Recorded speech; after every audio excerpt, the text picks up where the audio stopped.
let's open it up because we're going to have the No True Scotsman debate. So we call this the No True Scotsman. It's the true trans debate. Anybody who wants to join, I'd like to kick off with Tior and see what her thoughts on this is. But it's about, just put on your videos if you all can, anybody who wants to join in. And the point is the true trans debate as such, because, you know, the point of the No True Scotsman, where it comes from, is no true Scotsman would put sugar in his porridge. You know, no true Scotsman would wear underwear underneath his kilt.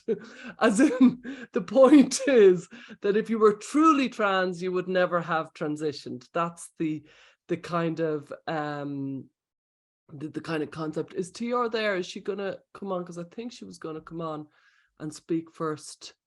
Where I'm getting mixed up with all the people. Yeah, you're on. Great. Do you want to kick it off? Kick off. Yeah, so I've got to leave a little early between daylight savings confusion and then things running a little off schedule. I have a few people coming over, but I think this topic is really fascinating.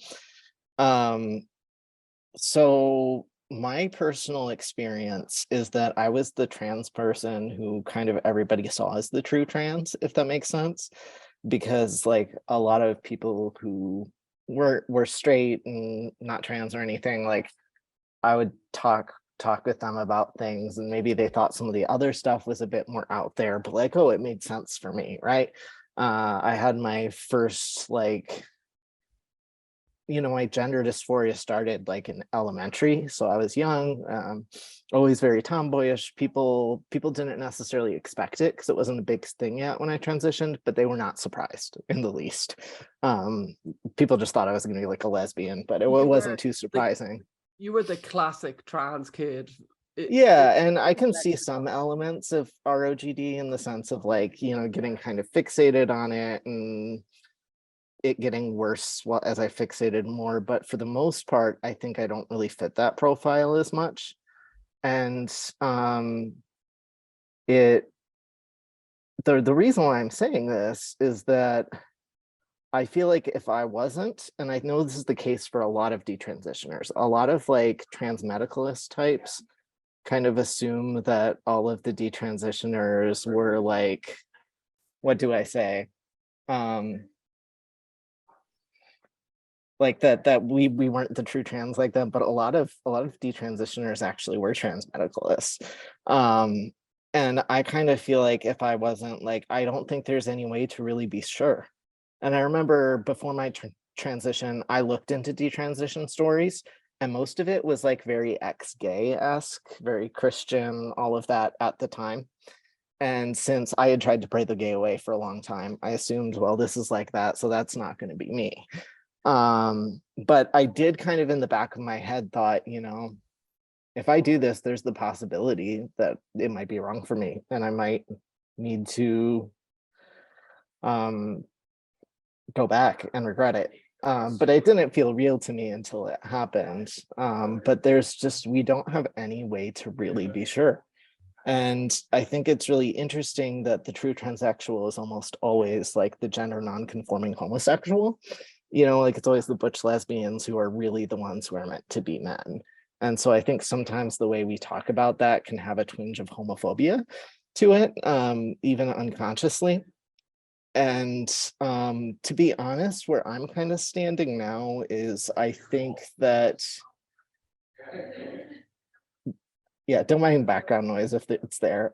My kind of feeling is I think medical transition and binding and all of that, I feel like it should be avoided if at all possible because of the health consequences, because it's a major intervention. However, I feel like I have no way to know if some of these people may otherwise have killed themselves or something without it. It's possible. I don't know, but I think it should be a last resort, especially because we really have no way to measure who's going to do it versus who's not. And the thing that is so funny is that a lot of the people who are like, oh, you weren't true trans, I was a lot like them, you know, and just as confident in myself. And I think that give me a second, I just lost a thought, but I think it was an important one. Well, I'll talk for a second while you're Oh, thinking. Oh, I yeah, I keep remember going. actually.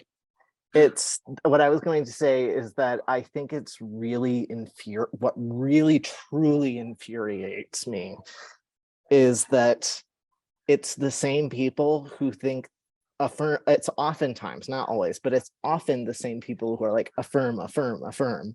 It means that like if you think you're trans, you must be trans, and they'll say that. Like, Mm. if you're questioning it, you must be, and they're totally for the affirmation model and all of that. But then the second that somebody has regrets, it's like, oh well, you're stupid. You were never really true trans in the first place. And it's kind of like pick one or the other, like you can't have both. And I think it's almost kind of gaslighty, and that really bothers me. But yeah, I don't know. Those are my kind of convoluted thoughts on the topic. I'm dying to hear who wants to come in next. Richie, I think, is coming in next.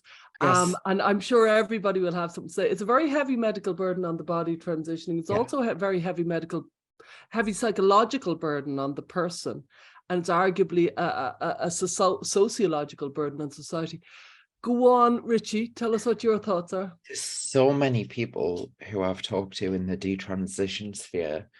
By the way, if I disappear, it's because my cat has learned how to turn off my computer when he doesn't get fed, and he's here now. So I do apologize if I just anyway, a lot of us were true trans. Like we were like very true trans. We were like, yeah, we're because I said it before, like I believed I was literally a woman in a man's body, sort of thing. And I find it interesting that we get a lot of aggression from these people who assume that, oh well, you're never really trans, or they go off to the next talking point, which is, well, just because it doesn't work for less than a percentage of people, why should we even listen to these people? And they treat us like collateral at best case scenario. It's like, fine, it didn't work for you, but it's working overwhelmingly, so doesn't really matter what you do. So I'm getting distracted by my cat who's me own for food. So that was pretty much the main point, that a lot of us were true trans. We did believe it, and these people do worry that they're seeing themselves in us, I think. And they have to make some sort of intellectual concession that either we're being used, which is a good one. I've seen this on Twitter today, actually. It was really funny. From a famous, well, not a famous, the low-key, actually, trans activist who said we are willing, either gullible detransitioners or willing colluders to align with an organization like GenSpect. So yeah, you either fit in a box. They love the boxes, funnily enough. They love the categories. Which type are you? You're either gullible, or you're vindictive, or you're lying, or you were never trans. Which one? Pick one. But you can't just be a detransitioner who like, sorry, no wait, you're like, Or you're a far-right Christian zealot. awesome like that, and you're not allowed to be used as an individual unless it fits their narrative. You are allowed to be a detransitioner as long as you hit their tune and say, oh, it doesn't work for me, I accept it, and you essentially bend the knee, as it were. I do think before, I'm I love very trans interested in people, what really. Sylvia's coming and good for you. This isn't a safe space. You can say what you need to say, but I do think it's really important that people realize that so many people don't actually know they believe in gender identity belief, that they believe it, but they don't quite know it. They've imbibed it, they've ingested this idea that there's such a thing as trans, and they haven't actually critically thought about the fact that they believe it. But come in, Sylvia, I know you're coming in to say something. I'm going to turn off my video for 1 second, but you tell us what you've got to say. I'll be back. Yeah, well, Richie, I want to say too, that the detransitioners that get applauded or like supported the most are the ones that maybe become a she they or a he they, and they're still gender fluid, like they're still embodying a gender identity, which is, anyway. I wanted to bring up the point that it's often said that you're only trans if you medicalize, and that everyone else, like the non-binaries or the people that just change it, are transgenders, which I was one of those people. But here's the thing. People medically transition to appease or not appease, to alleviate the dysphoria that they're experiencing. And for me, I knew that medicalization was not going to be in the cards for me. And so the way that I was able to how do I keep saying appease, alleviate the dysphoria that I was experiencing, that is classified as gender dysphoria by the DSM and the internet, was by changing my pronouns, by trying to pass. I never really passed that well, but it's still, for me, being genderqueer and being not a woman was the only way that I was going to be able to live happily. I think it's interesting when they say, well, you must not have experienced severe enough dysphoria, because true trans people would actually medicalize. That's the only way that they could really be happy. But then they go on to say, well, if you do that and you're still not happy, then you detransition, you were never trans. You're only trans if it did work for you.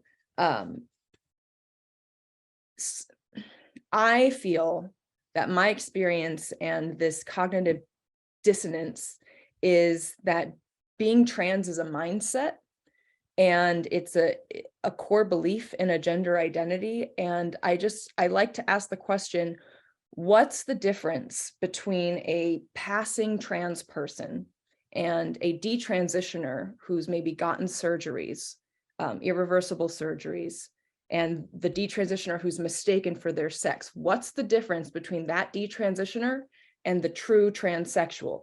It's a mindset. One person says, well, no, I detransitioned, I am this is my sex. No matter how many times I get missex or misgendered, I will always be my sex. And then the trans identifying person says, well, no, I am not really, I am my sex, but more so I am my gender that I present as. And if I get clocked as that, if I get seen as that, that's what makes me that. And the only difference between those two people is a mindset, which to me is exactly what it was for me, who didn't medicalize, was the mindset of, I'm not a woman, I am genderqueer, or I am a man. There were some days that I wanted to be a man. It's, sorry, I have a note here. I feel as if the true trans narrative exists to aid people from running from their sex and running from the reality that they are their sex, and to kind of give an excuse for people to cater to their desire to be seen as the opposite sex. And if they're truly trans, it makes more sense for people to validate them and call them by the wrong sex pronouns, or to allow them to use spaces that are supposed to be single sex. If they're true trans, it's okay. And I have absolutely so much empathy for people that are struggling with dysphoria and that are crippled by it and that have gotten these surgeries and that are just trying to exist happily. Like I cannot say how much I sympathize and wish that I could just take away that pain, but it's not the responsibility of everyone else to help you do that. And I think the true trans narrative is the last bastion of trying to get people to help with other people's inability to cope with being the sex that they are, or with being a homosexual for that matter. Yeah.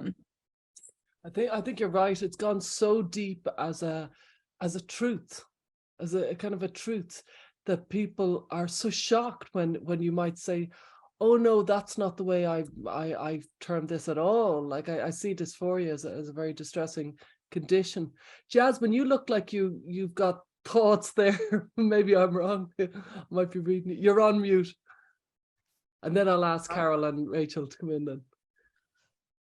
Yeah, it's interesting talking about the way that other people receive detransitioners' confessions about how they actually feel about their transition. Something, I don't know if anyone's touched on it yet, but something that's quite interesting to me is when Most people are under the illusion that people detransition first and foremost because they lack support from their parents or friends. The main reason anyone detransitions is because no one was affirming them enough, which is why, you know, you see a lot of trans people now talking about how important they think affirmative therapy is. Even if you type in detransitioner on YouTube, one of the first YouTube shorts that will come up is of a transgender YouTuber saying that, you know, the only reason most people detransition is because not enough people are accepting them as trans. And I'm not saying that some people do live in those cases, but if you look up any detransitioners video, overwhelming majority will say, no, I was misdiagnosed, or it wasn't right for me. I made like the decision to detrans because something went terribly wrong. I think it's like very disingenuous for people to say that that's the only reason that we detransitioned. Isn't because we came to a logical conclusion. It's because we didn't have enough support. Yeah. And I've noticed so many people saying I had so much support when I was trans and I had so little support when I've noticed so many people have said the opposite. Carol, what is your thoughts of the true trans debate? I want to say that I am the truest transiest person ever. Right here, I have a copy of the DSM-5. In here, I meet every single criteria for gender dysphoria. I have met every single criteria for years. So if you want to say it's a medical or a mental health, medical, whatever diagnosis, and then the transition is a treatment, then it should have worked for me. If you want to say it's an ideology or a belief or whatever, then I believed it. It's like, how can you say somebody wasn't trans when they met like all of the things you're saying you have to meet to be trans? They did. Yet when I transitioned, I realized that I exchanged one group of problems for another group of problems. Some things were helped and some things were made worse. And at the end, it was a wash. It was like, okay, sure, now I'm not seen as a woman, so that's easier. But now I have to like hide it every day in a way.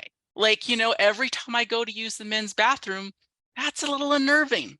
I have to worry. Oh, and also the men's bathrooms just do not have stalls. So like, it's a big pain in the fucking ass. Like I'm going in there, I'm like, great, I have to make sure there's a stall available or else have to leave. And then if you're at work, that's a whole different thing, because then you're more like intimately in contact with the males you work with. And it's just a big, like, running from your actual biological sex is just, it is mentally taxing. Yeah. Really mentally taxing. And that's why I believe the people who stay trans and stay happy have to stay in the ideology. If you leave the ideology, you're going to be unhappy because the reality is going to set in. You're going to have to live in the reality that exists everywhere else.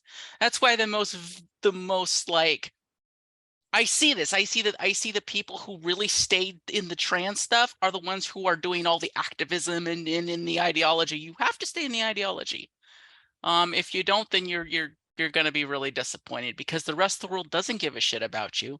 They don't care about your feelings. And that's the reality. If you're going to be a woman or a man and you're going to try to manipulate your body to look like the opposite sex and go into their spaces, there's consequences for that, and it's going to be a hard life. Yeah. Well said. Before we go on to Rachel, do you think, maybe you can answer this, Rachel, do you think to be a mental health provider, like a therapist who affirms, do you have to believe in true trans? Do you think they all do believe in true trans? Or are they more cynical and just doing whatever their job is telling them? I wonder. That's a good question. I think there's this great misconception about what dysphoria really is. So we, in the trans community, you see gender dysphoria as kind of the answer to the problem, as far as like that's what's going on. But the real issue is much deeper than that. And usually there's several issues. You know, we've talked about comorbidities, and I know from my discussions with so many detransitioners, we all have so many of these other things that have combined to lead us to seeking transition as a resolution. And I think the mental health community really needs to understand that gender dysphoria is just the surface. You've got to dig deeper than that. And transition isn't going to solve those deeper issues. It's purely cosmetic. And when you are saying that to solve suicidality and depression and mental illness and history of trauma and eating disorder, when you're saying to solve all of these problems, it's really just gender dysphoria, and we just got to cut off body parts and inject you with hormones, that's not going to solve those problems. Yeah, I think you nailed it with that. Just because, like as kind of Carol said earlier, wherever you go, there you are. You know what I mean? You're running, and you can try this and you can try that. And Richie opened it really very well with running from yourself, hoping that the solution will be somewhere, and it ends up being more complex than medical transition is the answer, as far as I can see. We're going to move on. Oh yeah, Carl, you coming in Can I with say something? just one more thing? Yeah, please do. It troubles me that as a society, we've become very comfortable with such a fundamental lie. Yeah. I mean, what about just that? I was raised to believe, I was taught that lying was a big no-no, and you're supposed to be honest, you're not supposed to cheat and all that kind of stuff. But this is a lie. You are lying to yourself. You are lying to people around you. I believe that when I was trans, when I was masquerading as a man, I was lying to all the people around me and involving them in my lie. And that is, in my opinion, that is unethical and dishonest and not a good trait. Yeah, I think there's something, when I said the societal burden, there is a burden on society. You said something before, I think, Carol, I read, or maybe you said it to me, you were working with the child or something, and you felt uncomfortable. Effectively, you Yes, felt you were lying. Yeah. because whether they're trans rights advocates want to fucking admit it or not, our society is sex segregated. And it's been that way since the beginning of time, because there's differences. And I worked in a mental health facility for youth. And in that facility, there are females and there are males. And when the males shower and they need supervision, only males are allowed to be in there for good reason. And the same thing with females. For good reason, only women can be with the men, with the females. Uh-huh. You get a trans person there like me, guess what? They think I'm male. I didn't tell them any different. The kids don't know. So now I was expected to go in with the boys. Now I always avoided it. I got out of it because I didn't feel comfortable with it at all. I thought, this is gross. This is lying. And I don't want to be there around these boys. So I managed to get out of it, but that really struck me. And I didn't like that lying. I didn't like that deceit. And I'm sorry, Stella, I know we want to move on, but I just want to point out too, this hurts trans people too. When we are enabling a delusion, when we are enabling a lie, we are encouraging them to ignore the reality of their biological sex, which can lead to them ignoring things like cervical cancer and STDs and pregnancy and things that actually affect their bodies. And we are denying them proper health care on the basis of a lie. Wow.